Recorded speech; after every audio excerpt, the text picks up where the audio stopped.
साथियों, डॉक्टर्स को वार्निंग मिली है और डॉक्टर्स के लिए राह बिल्कुल भी आसान नहीं है। एक सख्त फरमान जारी किया गया है, एसओपीज़ तब्दील कर दी गई हैं। जो ऑलरेडी हमारे पास स्टैंडर्ड ऑपरेटिंग प्रोसीजर्स थे, रहनुमा खतूत थे या गाइडलाइंस थी, उनमें थोड़ी सी तब्दीली आपको नज़र आ रही है।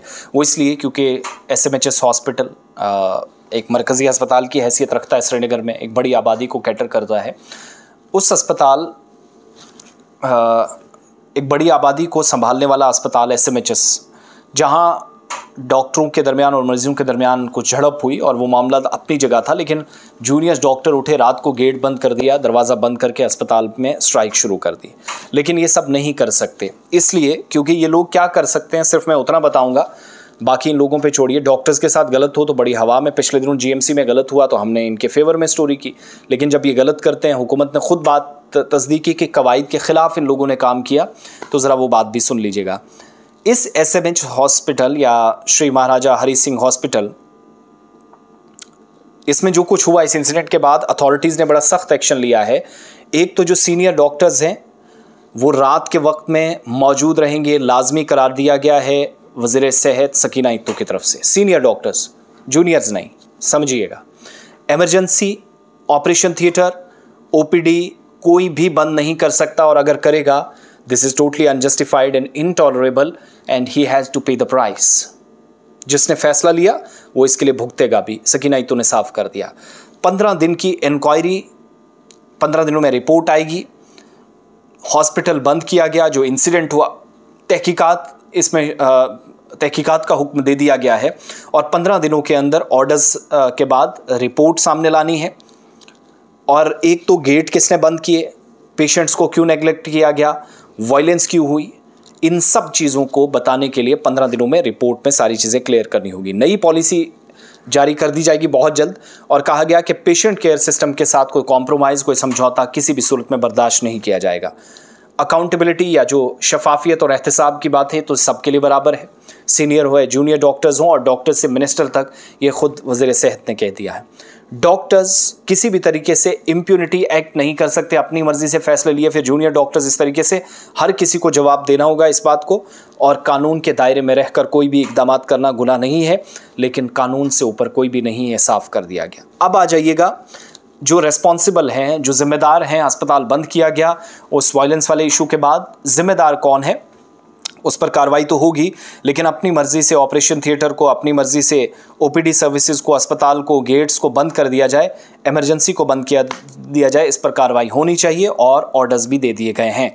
रिपोर्ट के बाद क्या होगा वो दूसरी बात है, लेकिन फ़िलहाल अब देखिएगा, कानून के मुताबिक और नेशनल मेडिकल कमीशन के मुताबिक हॉस्पिटल क्या कर सकता है, डॉक्टर क्या सकता है, लेकिन जो जूनियर डॉक्टर्स जिन्होंने खुद फैसला लिया कि वो अस्पताल बंद कर देंगे, इन लोगों की ज़रा बात देखिएगा आप, ये क्या कर सकते हैं। ये जूनियर डॉक्टर्स अपनी मर्जी से अस्पताल जो बंद कर देते हैं, इनके हाथ में क्या क्या है, ये सिर्फ पेशेंट की हिस्ट्री देख सकते हैं, और शुरुआती दौर में जो एग्जामिनेशन है, जो तशखीस करनी है, वो इनका कर सकते हैं, और रिकॉर्ड वगैरह फाइंडिंग्स जो हैं वो इनके हाथ या इनका जिम्मा होता है। जूनियर डॉक्टर्स की मैं बात कर रहा हूँ, या आप इंटर्न डॉक्टर्स कह लीजिएगा, जो रात के वक्त में अस्पताल संभाल रहे हैं। फिर इसके लिए ऑप्शन बी भी गवर्नमेंट को भी संभालना, देखना पड़ेगा कि आपके पास मैन पावर इतनी है कि आप रात के वक्त में इंटर्न डॉक्टर्स के रिप्लेसमेंट देख सकें। सीनियर डॉक्टर्स को हर हाल में वहाँ रहना है, एक तो ये। दूसरा, जूनियर डॉक्टर्स, पेशेंट की हिस्ट्री, इसको क्या बीमारियां रही माजी में, क्यों ये अस्पताल पहुंचा, एक वो देखना है। एग्जामिनेशन करनी है शुरुआती दौर में, रिकॉर्ड फाइंडिंग्स का जिम्मा होगा, प्लस सर्जरीज जब सीनियर डॉक्टर्स करेंगे उसमें मदद करेंगे, पूरे प्रोसीजर में उसमें असिस्ट करेंगे डॉक्टर्स को। इसके अलावा जो भी क्लिनिकल डिसीजन लेने हैं, जो डॉक्टर्स जब फैसला करेंगे कि अगर यहाँ डॉक्टर मरीज़ को रखना है, इलाज करना है तशख़ीस के बाद, या ज़रूरत है कहीं और शिफ्ट करने की, रेफरल अगर केस है, तो तब भी उसमें मुआवनत का काम इन इंटर्न डॉक्टर से लिया जाएगा। या अपने तौर पर, आज़ादाना तौर पर फैसला नहीं ले सकते। पेशेंट की फाइल में जो नोट्स लिखने हैं वो इन्होंने लिखने हैं, और सीनियर डॉक्टर्स जो यूजुअली जिन पर साइन करते हैं वहाँ पर सिर्फ नोट लिखने का इनका ज़िम्मा होगा। इसके अलावा जो बेसिक मेडिकेशंस हैं और इन्वेस्टिगेशंस हैं, लेकिन सीनियर सुपरवाइज़र्स या सीनियर जो डॉक्टर्स हैं उनकी निगरानी में ये दवाइयाँ लिख सकते हैं, सीनियर से पूछने के बाद, अपनी मर्ज़ी से कुछ नहीं कर सकते। ये 5 चीज़ें हैं जो इंटर्न डॉक्टर्स या जूनियर डॉक्टर्स कर सकते हैं। और जो चीज़ें नहीं कर सकते हैं, डायग्नोज नहीं कर सकते आज़ादाना तौर पर, मेडिसिन्स बिना किसी प्रायर परमिशन के या सुपरविजन के अलावा नहीं दे सकते किसी के सीनियर डॉक्टर की इजाज़त के बगैर। और क्लिनिकल डिसीजंस के अब पेशेंट के साथ नेक्स्ट क्या होगा, सर्जरीज होंगी, टेस्टिंग वगैरह होगी, वो ये फैसले नहीं ले सकते। या सीरियस केसेस अपने दम पर अकेले या अलोन ये डॉक्टर्स, ये जो इंटर्न डॉक्टर्स हैं वो नहीं कर सकते। इसके अलावा प्रिस्क्रिप्शन बगैर किसी अप्रूवल के जो रजिस्टर्ड मेडिकल ऑफिसर होता है किसी इदारे का, किसी अस्पताल में, उसकी इजाज़त के बगैर ये कोई भी प्रिस्क्रिप्शन नहीं लिख सकते। जो दवाइयों वाली फहरिस्त है वो नहीं बना सकते हैं, या मेडिकल ऑफिसर अगर इजाज़त दे तो तभी कर सकते हैं। या कोई कंसल्टेंट है जो लीगली और एथिकली भी परमिटेड है, जिसको इजाज़त है पेशा वाराना खिदमात अंजाम देने का, प्लस कानूनी हैसियत से भी, उसकी इजाज़त के बगैर, चाहे वो रजिस्टर्ड मेडिकल ऑफिसर हो, मेडिकल ऑफिसर या कंसल्टेंट, इनकी इजाज़त के बगैर ये काम नहीं कर सकते। साथ साथ एमरजेंसीज या एमरजेंसी में आने वाले केसेस को अकेले अपने दम पर आज़ादाना तौर पर ये छोटे डॉक्टर्स जो हैं या इंटर्न डॉक्टर्स ये अपने हाथ में नहीं ले सकते। कह रहे हैं स्टाइपेंड हमारा बढ़ा दीजिएगा, हमारे वजीफ़े में इजाफा कीजिएगा, लेकिन हालत इनकी है कि अस्पताल अपनी मर्ज़ी से बंद कर दिया। सब जगह गलत नहीं है, मैं माफ़ी चाहूँगा अगर सबको गलत लग रहा हो, लेकिन जो लोग वो काम कर सकते हैं, मैं कानूनी तौर पर, मैं कानून पढ़कर आपको जो एनएमसी की गाइडलाइंस हैं प्लस जम्मू कश्मीर सरकार जो आपके लिए करने जा रही है उसमें इस केस के बाद काफ़ी टाइटनेस हो रही है।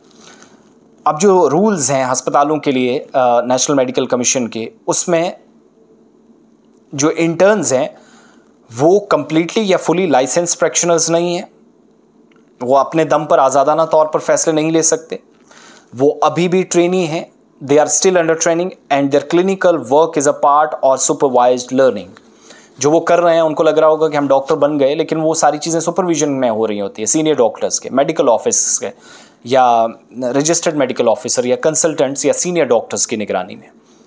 किसी भी तरीके से कोई नेग्लिजेंस, कोई गफलत होती है या कोई गलत दवाई दे दी जाती है, प्रिस्क्रिप्शन गलत लिखी जाती है, तो डिसिप्लिनरी एक्शन होगा दोनों के खिलाफ, इंटरिम डॉक्टर के खिलाफ भी या जूनियर डॉक्टर जो इसको आप कहते हैं, प्लस जो उसको सुपरवाइज कर रहा, पूरी यूनिट इसके शिकंजे में आएगी।